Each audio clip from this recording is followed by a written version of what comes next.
Hello dear students, అందరికీ నమస్కారం. Welcome to our channel biology simple love YouTube channel and mobile app.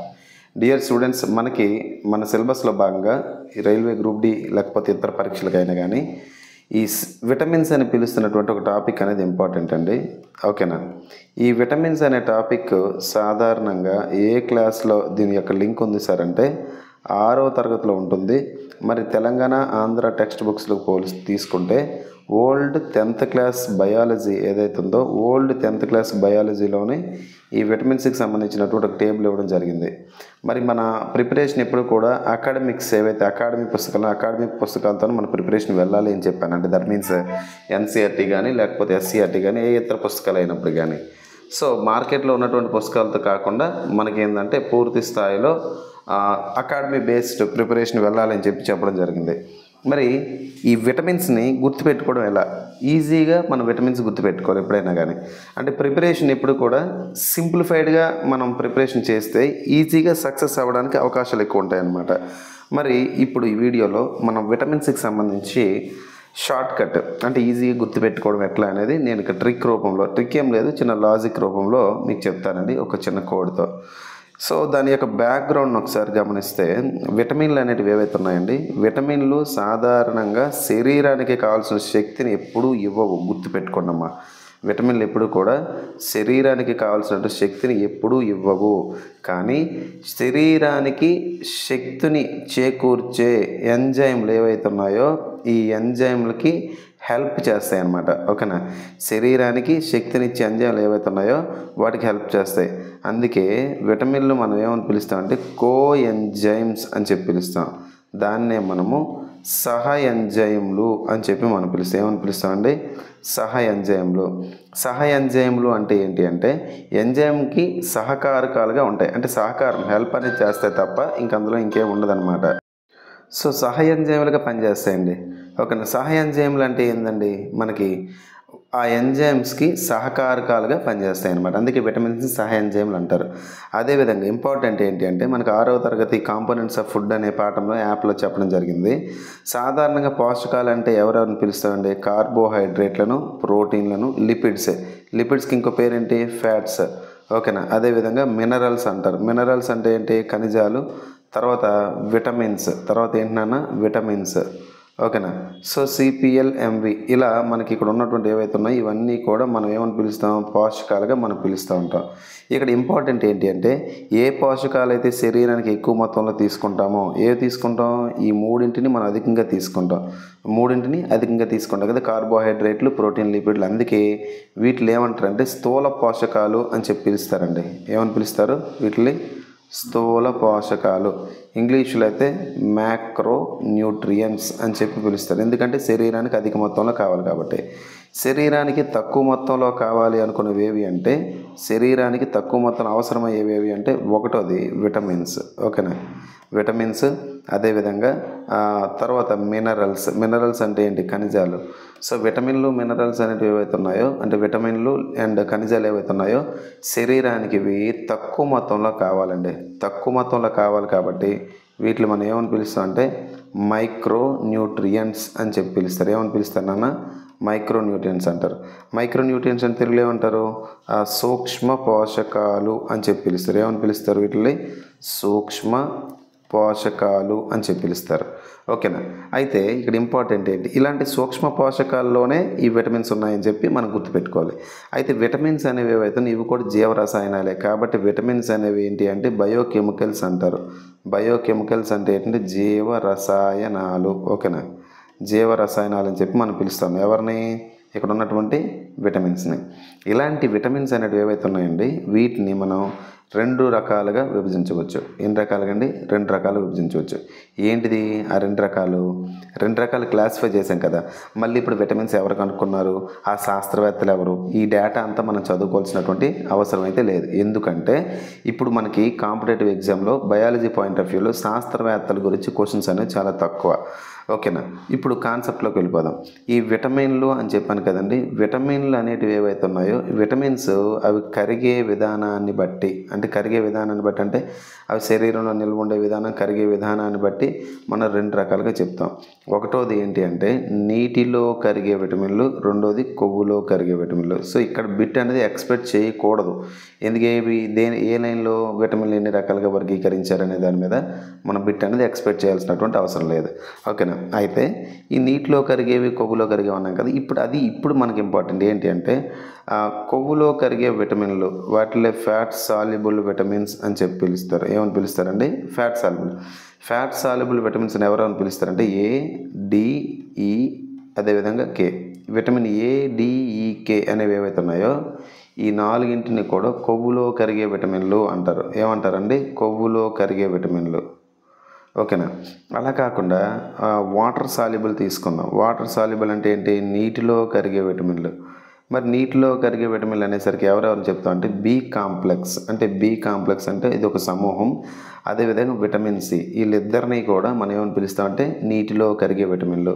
ఓకేనా. So తెలుగులో రాస్తాను ఇవ్వండి, నీటిలో కరిగే విటమిన్లు. ఓకేనమ్మా. నీటిలో కరిగే విటమిన్లు అంటే ఎవరెవరిని చెప్తారు మనం? బి కాంప్లెక్స్, అదేవిధంగా సిని చెప్తూ ఉంటారు. ఇప్పుడు నేనేం చేస్తానంటే ఇక్కడ కాంప్లెక్స్ అన్నాను కదా, కాంప్లెక్స్ అంటే ఏంటి? సమూహం లేదా గ్రూప్ అని అర్థం.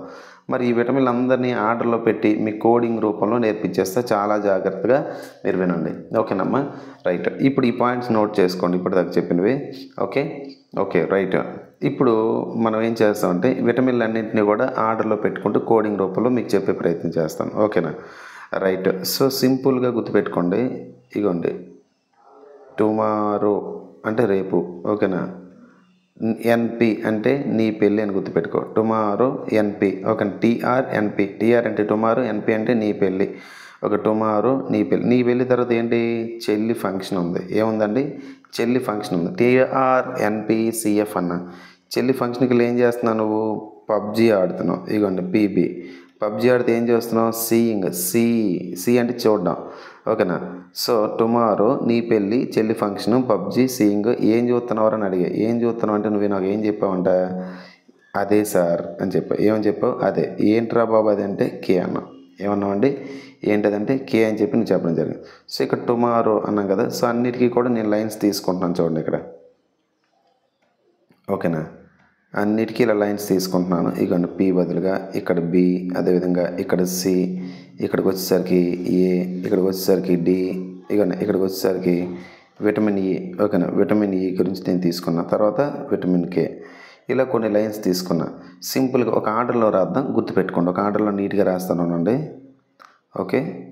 సో ఆర్డర్లో మనం ఒకసారి తీసుకున్నట్టయితే, ఓకేనా, ఆర్డర్లో తీసుకుంటే ఇగోండి TRNPCFPBC.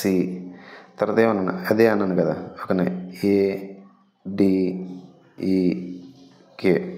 అంతే కదమ్మా. సో ఇప్పుడు నేను ఒక్కొక్కటి లైన్స్ తీసుకుని ఇగోండి ఇలా. సో కేర్ఫుల్గా వినండి. ఇలా లైన్స్ తీసుకున్నాను. ఓకే. ఇక పిబి, తర్వాత సి, తర్వాత ఏ, ఓకే, తర్వాత డి, తర్వాత ఈ, తర్వాత కే. ఇలా తీసుకున్నాను. మీ కోడింగ్ అర్థమైంది కదా. టుమారో నీ పెళ్ళి, చెల్లి ఫంక్షన్, తర్వాత పబ్జీ ఆడు, అక్కడికి వెళ్ళాక సి అంటే చూడడం, తర్వాత అదే ఏం చూసామంటే అదే అన్నా, అదేంటంటే కే అన్నా. ఓకేనా.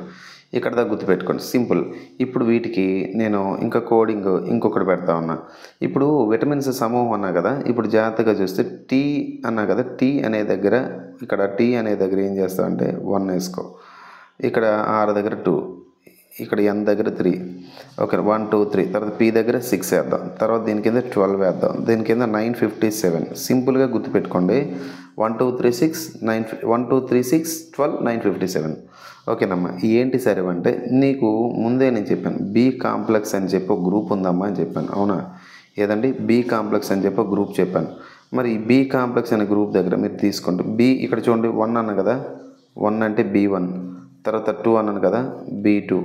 తర్వాత 3 అన్నాను కదమ్మా. 3 అంటే ఏంటి? B3. ఇక 6 అన్నాను కదా. 6 అంటే B6.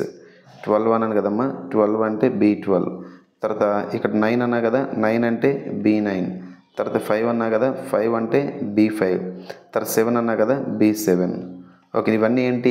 బి కాంప్లెక్స్ గ్రూప్ అన్నా కదా నేను, ఆ గ్రూప్ని నేను మీకు తెలియజేసాను అన్నమాట. సో బి కాంప్లెక్స్లో ఎవరెవరు ఉన్నారు సార్ అంటే మీరు అప్పుడు ఏం చెప్పాలి? B1, B2, B3, B6, B12, B9, B5, B7 ఇలా తీసుకోవాలి.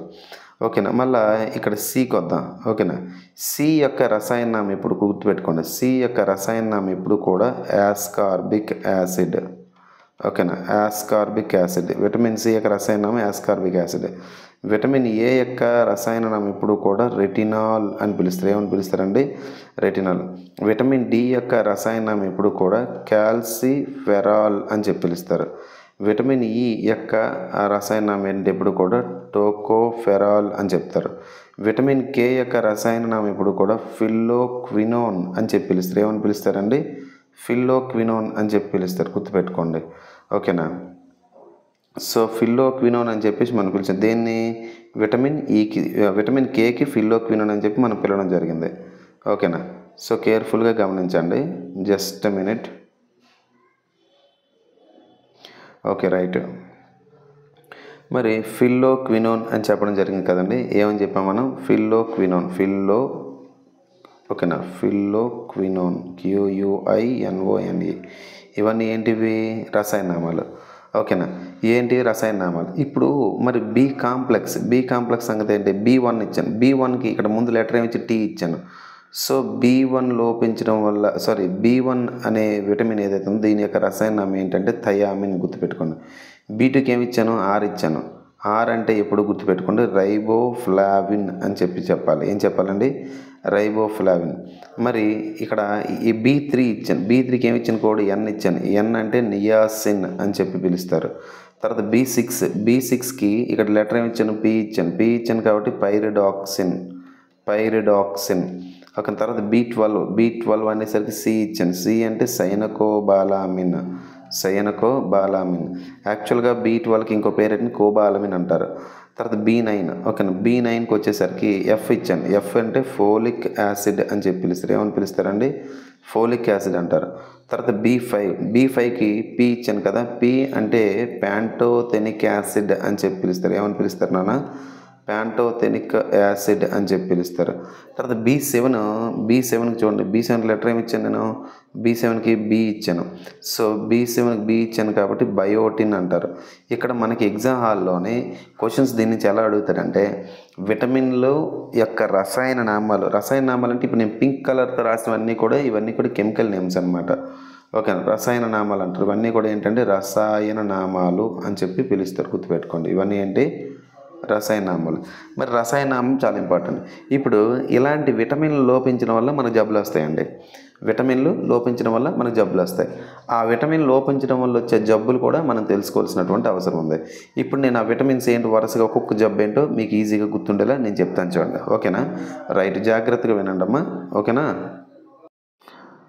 ఓకే, మరి ఇప్పుడు మనం విటమిన్స్ లోపించడం వల్ల వచ్చే జబ్బులు అనేటివి ఏవైతే ఉన్నాయో వాటి గురించి తెలుసుకునే ప్రయత్నం చేద్దామండి. మీకు ఆల్రెడీ తెలుసు విటమిన్స్ అంటే ఏంటేంటి ఉన్నాయో మీకు ఆల్రెడీ చెప్పడం జరిగింది. ఒకటి ఏంటండి మీకు ఆల్రెడీ చెప్పాను. ఏంటి? B1, తర్వాత B2, తర్వాత B3, తర్వాత B6, తర్వాత ఏంటి? B12, తర్వాత B9, తర్వాత B5. ఓకేనా? తర్వాత B7. తర్వాత ఏంటి? Vitamin C, vitamin A, vitamin D, vitamin E, vitamin K. ఇవే కదా మనం చెప్పాను ఇప్పుడు. మరి ఈ విటమిన్ లోపించడం వల్ల వచ్చే జబ్బులు అవే కదా మనం తెలుసుకోవాలి ఇప్పుడు. ఈ డెఫిషియన్సీ డిసీజెస్ అంటారు. ఓకే, విటమిన్ల లోపం వల్ల వచ్చే వ్యాధులు అని చెప్పి మనం పిలుస్తాం. అయితే ఏంటిది ఆ విటమిన్ లోపం వల్ల వచ్చే వ్యాధులు ఏంటనేది మనం తెలుసుకుందాం. సో దీనికి కూడా నేను లైన్స్ తీసుకున్నాను. ఒక 2 సార్లు వీడియో మీరు రిపీటెడ్గా వినేస్తే మొత్తం గుర్తుండిపోద్ది అనమాట. ఇది 6th క్లాస్లో ఇచ్చాడు కానీ ఈ టేబుల్ కంప్లీట్గా ఇవ్వలేదన్నమాట. అలా అని చెప్పి బుక్ దాటి వెళ్ళిపోతాయి ప్రశ్నలు అంటే వెళ్ళవు. కానీ మనకు ఎందుకు విటమిన్స్ గురించి మొత్తం ఒకే దగ్గర తెలుసుకుంటే ఈజీ అయిపోతున్న ఉద్దేశంతో ఈ వీడియో చేయడం జరిగింది. ఓకే, ఇప్పుడు చూడండి ఇలా రాశాను నేను. సింపుల్గా గుర్తుపెట్టుకోవడం ఎలా ఈ విటమిన్ లోపించడం వల్ల వచ్చే జబ్బుల గురించి. ఇగోండి నేను ఇక్కడ రాస్తున్నాను బిజీ.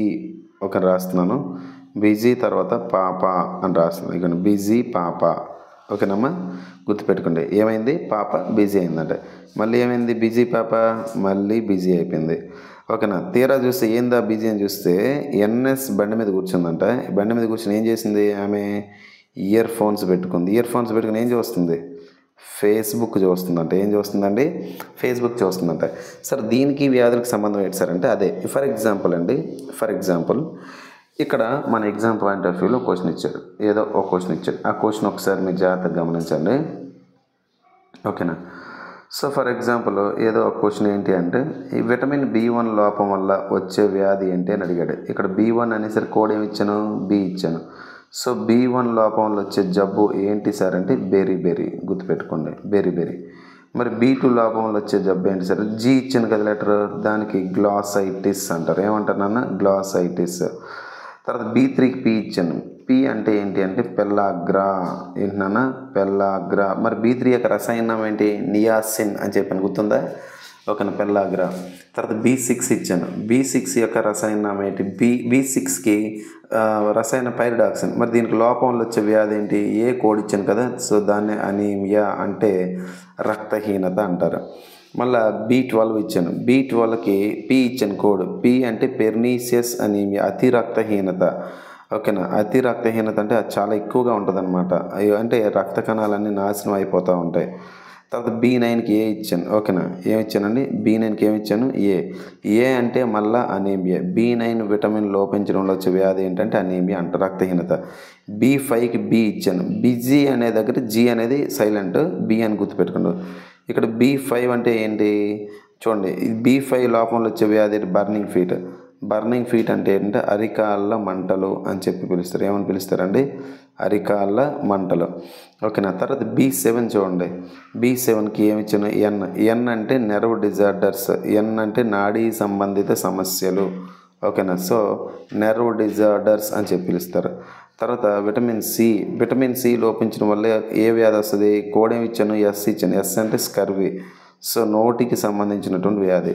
మరి విటమిన్ ఏ అనేసరికి ఈ లోపించడం వల్ల ఏమొచ్చింది సార్ ప్రాబ్లం అంటే ఈ పెట్టాను. ఈ అంటే ఐ డిసీజెస్, కంటి సంబంధిత సమస్యలు అనమాట. ఏమొస్తాయండి, కంటి సంబంధిత సమస్యలు, ఐ డిసీజెస్ అంటారు. విటమిన్ డి లోపించడంలో వచ్చే వ్యాధి అంటే ఆర్ ఇచ్చాం కాబట్టి రికెట్స్. ఇది రికెట్స్ అనేది ఏదో చిన్నపిల్లల్లో. ఓకేనా. పెద్దవాళ్ళు అయితే ఆస్టియోమెలాసియా అంటారు. మీకు already components of the food లెసన్లో చెప్పాను 6th క్లాస్లోనే. మరి విటమిన్ ఈ ఎఫ్ ఇచ్చాను. ఎఫ్ అంటే ఫెర్టిలిటీ డిజార్డర్స్ అంటారు. ఏమంటారండి, ఫెర్టిలిటీ డిజార్డర్స్ అంటే ఏంటంటే సంతానలేమి సమస్యలు. ఓకేనా. విటమిన్ కేకి బి ఇచ్చాను. ఇక్కడ ఏంటి అర్థం అంటే విటమిన్ కే లోపించడం వల్ల, బి అంటే బ్లడ్ అని గుర్తుపెట్టుకోండి. ఏంటి ఆ బ్లడ్, లేట్ బ్లడ్ క్లాటింగ్ అంటే రక్తం అనేది లైట్గా ఆలస్యంగా రక్తం గడ్డకట్టడం జరుగుతుంది. మరి క్వశ్చన్ అడుగుతాను చూడండి, విటమిన్ కే లోపించడం రక్తం గడ్డకట్టదన్నాం కదా. మరి శరీరంలో రక్తం గడ్డకట్టకుండా ఉండేందుకు ఉపయోగపడే ప్రోటీన్ ఏంటంటే హెపారిన్. ఏదండి, హెపారిన్. ఈ హెపారిన్ని ప్రొడ్యూస్ చేసినటువంటి గ్రంథి ఏది అంటే కాలేయం. హెపారిన్ని స్రవించే గ్రంథి ఏదంటే కాలేయం. చాలా ఇంపార్టెంట్ అండి. ఓకేనా. బ్లడ్ బ్యాంకుల్లో రక్తం గడ్డ కట్టకుండా ఉండేందుకు EDTA అనే ఒక రసాయనం కలుపుతారండి. అదేవిధంగా సోడియం పొటాషియం యొక్క ఆక్సలేట్స్ని సిట్రేట్స్ని కూడా బ్లడ్ బ్యాంకుల్లో రక్తం గడ్డ కట్టకుండా ఉండేందుకు ఉపయోగపడుతూ ఉంటాయి. మన ఎగ్జామ్లోని మనకి ఈ విటమిన్ టేబుల్ నుంచి క్వశ్చన్ ఒకవేళ ఇవ్వాల్సి వస్తే, విటమిన్స్ వస్తే ఇప్పుడు మనం చెప్పుకున్న క్లాస్ దాటైతే రాదు. ఎందుకంటే NCERT పుస్తకాలు ఉన్నదానికన్నా ఎక్స్ట్రా మనం చెప్పాం కాబట్టి మీరు ఎలాంటి ఇబ్బంది లేదు, ఉన్నదాన్ని జాగ్రత్తగా చదివేసుకుంటే మీకు సరిపోద్ది అనమాట. ఓకేనా. Right. Thank you dear students. Thank you very much.